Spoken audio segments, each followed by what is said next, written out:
starting media buying is the same as starting any other affiliate campaign. You know, you got to choose an offer. And in this case, we're going to talk about choosing a direct site placement. What do I mean by direct site placement? A site placement would be, you know, a site you want to buy on. So we're going to talk about buying directly on a site, and we're going to talk about buying through a media buy network like CPX, 247, Real Media, Value Click, you know, somebody that has a network of direct sites that you can buy through. So there we go. You can choose. So if you already have a placement in mind, so you go, I really want to advertise on MSN.com. You know, you have that in mind. How do you choose an offer to match that? Well, the first thing that I do is I'd go and look up the demographics. You can do this using Quantcast, Alexa, and Compete. And these are all free and show you limited demographics. So, you know, going there, we can see who the visitors to that website are, you know, what basic incomes they have. You'll have to take the data with a pinch of salt, but, you know, you can get a limited idea of who's visiting that page. Second thing to do, start browsing around the website. Look at what's already running. You know, are there other affiliates or are there other performance marketers on that website? If so, what are they running? And if they're still running it after a little while, it's probably working. Why would they keep throwing money away? Ask your affiliate manager what's doing well for those demographics, and they'll throw out some offers. And in the same way that you looked up the website's demographics, you can also look up offers demographics or match the demographics based on intuition. If you say, you know, I want to promote a dating offer, and you see that your website has a large percentage of people that are married with kids, it's probably not the best website to promote a dating offer on. The last thing is, you know, never be afraid about media buying. Never be afraid to test offers in small controlled batches. You never know what's going to work. So, you know, testing out various different offers is a good way to, you know, just experiment. And some things that you think would never work could end up being huge winners for you. On the other side, finding placements. You already have an offer. So you're blowing something up on search or social, and you say, I want to pour into media buying. You just want to start. You say, I have a biz offer, I have a cash for gold offer or something, and it's doing real well, and I want to run it on media buy. The first thing to do that a lot of people just don't even think to do, ask the advertiser of the network if they're already buying, and if so, what types of sites is it doing well on? A lot of them, you know, just want more traffic. They'll tell you if it's doing well on a type of site. They may not tell you the exact placement, but they'll tell you types of sites that they think it's doing well on. Do the demographic profile for the offer.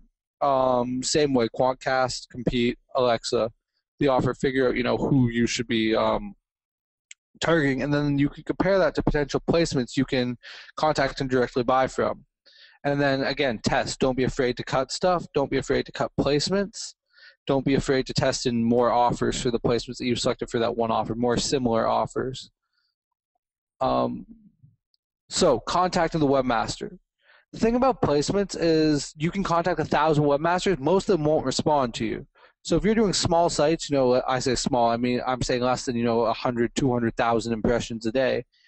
Most of these webmasters won't respond. So contact a lot of them. The ones that respond, you know, some of them will have negotiation terms that you like. Some will want you to pay too much.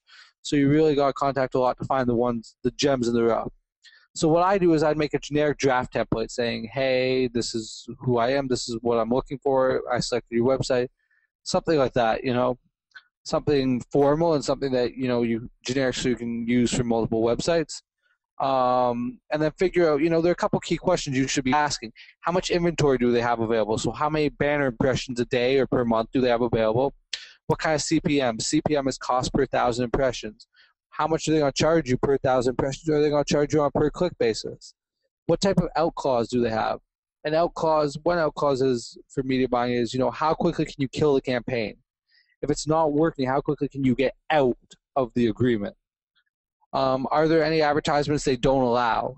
Maybe they don't allow free trial offers because of bad experiences they've had with affiliates in the past? So they're going to get back to you. Most of them are going to want high CPM if they're niche sites. So they're going to want, you know, a big CPM. You can buy remnant inventory or you can negotiate the price down. A lot of them will negotiate. You just have to actually ask for it. Same as you negotiate a higher price on your CPA offers from your network, you negotiate your CPM down. What remnant inventory means, you have two types of inventory, premium and remnant. Premium inventory is, you know, inventory that the visitors first on the website is the first thing they see.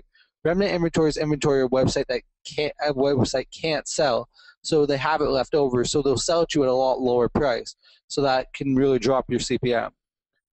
Can you exclude anybody you don't want to target? So does the website offer demographic targeting options?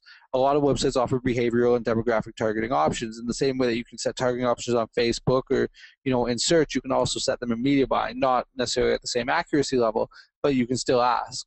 Who hosts the creative? So do you host it on your servers or do they host it on their servers? Who tracks the delivery? If you have an ad server or if you have a counter, whose count do they go by? Do you go by their count for billing or do you go by your count? Are there refunds? So this is a problem I got into. I mean, as I said, I buy on Bleacher Report. After spending about $2,000, I realized, oh geez, I mean, it's really not working. I've spent $2,000. I've only made back, like $80. And I went to them and, I was due. I didn't realize. I said, can I have my money back? And they said, no, in the insertion order that you signed, you agreed to spend all your money with us. So I had to spend through that the rest of $3,000, even though I knew I'd be losing a bunch of money doing it. And then what are the terms to buy? Can you buy on a CPA, which is awesome if you can you buy on a CPM or a CPC? So you have your websites. You pick them out. Now you got to actually make banners. So a few things that you may not know. Simple and ugly works. Some of my best creatives I've made in Paint. I've taken the image off Google. I put some text on. It works. It sticks out from all this stuff. Never, ever, ever use stock creatives from the network. If you go into your affiliate network and you select an offer and they have a bunch of banner sizes, never use those. They never perform as well as something that you're going to make. Test multiple offers in one creative. You can do this through HTML ads. You can do this through an ad server like SiteScout's ad server. I saw a question pop up. I'm going to answer questions at the end of each section and then keep going so that you don't forget. And then try multiple styles on every new buy. Each website's unique. What works on one website may not work on another, so test out different types of ads. Obviously, if you see one trend that's working on a whole bunch of sites, weight the impression towards that. And then don't be afraid to think outside the box and then cut stuff quickly.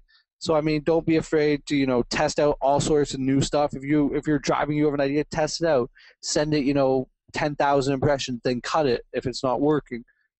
I mean, it's worth testing. You never know what'll work. So, rotation and banner blindness.